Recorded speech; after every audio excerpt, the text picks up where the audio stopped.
Hi, this is Casey with Holiday Automotive. Today we're taking a look at a Storm Gray Pearl 2012 Dodge Journey SXT, stock number A6990. You've got factory fog lights up front. The hood is in excellent shape. I do not see any noticeable scratches. There is an alloy rim. Getting a close-up on the tread, you have a Kelly Edge tire here. That's in good shape. And then inside there is a black cloth upholstery. That's in fantastic condition as well. There is seating for 2 up front, and then you do have seating for 3 in the second row, making this a 5-passenger journey. We'll take a quick look down the passenger side. And the reason that I'm showing you this Dodge today is because I would like for you to see all angles of this before you schedule your test drive or before we ship this out to you.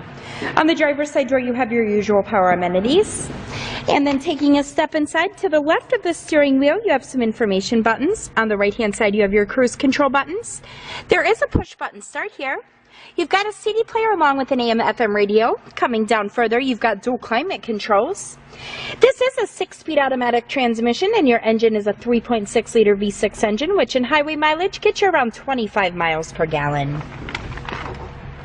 If you'd like to get more information on this Dodge or to schedule your test drive, visit us at holidayautomotive.com. We will also receive a free vehicle history report provided by AutoCheck. Again, that's holidayautomotive.com. My name is Casey, and thanks for watching.